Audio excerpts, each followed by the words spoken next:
दोस्तों राधे राधे राधे। आपको स्वागत करती हूँ अपने यूट्यूब चैनल पर। उसी चाचा भजन लेके आए बानी। हमारे चैनल फॉलोअर करके सुनिए और अपना राय जरूर दीजिएगा। हमारे चैनल पर नहीं हो तो हमारे चैनल पर बनी रहना या शुरू से लास्ट ले सुनिएगा, तभी ये गीत का आनंद आएगा। चलिए हम शुरू करते हैं इसी चाचा भजन। खोली द करामा के ताला डमरुआ वाला, खोली द करामा के ताला डमरुआ वाला, बाए हो डमरुआ वाला, बाबा हो डमरुआ वाला, गुरुजी डमरुआ वाला, भोला जी डमरुआ वाला, खोली द करामा के ताला डमरुआ वाला, हाथ लिहनी गंगा जी के माटी, संगवा में मैया भवानी, हाथ लिहनी गंगा जी के माटी, संगवा में मैया भवानी, गरवा में सापावा के माला डमरुआ वाला, गरवा में सापावा के माला डमरुआ वाला, खोल दी करामा के ताला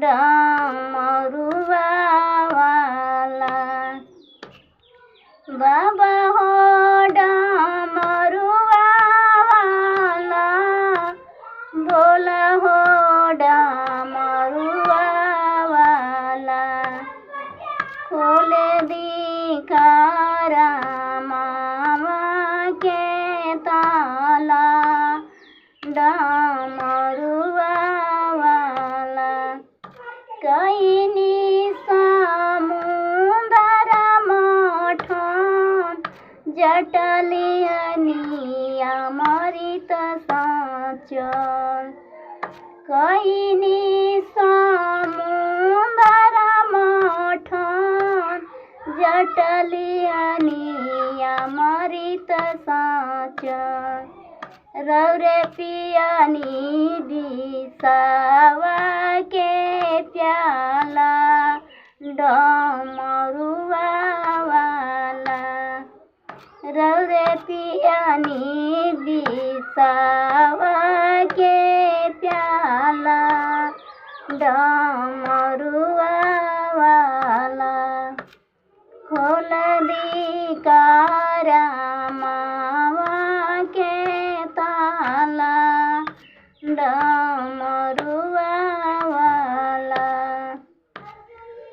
दुखवा के मारल बानी, चारू ओर से हारल बानी, दुखवा के मारल बानी, चारू ओर से हारल बानी, खोल दी करामा के ताला डमरुआ वाला, खोल दी केवड़िया के ताला डमरुआ वाला,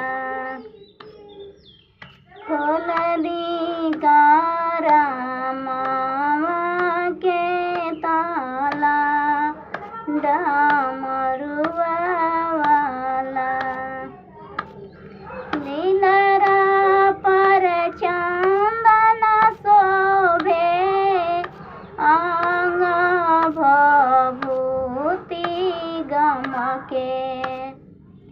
नीलरा पर चंदन शोभे अंग भभूति गमके बिछु के कुंडलवा सोहाला डमरुआ वाला बिछु के कुंडलवा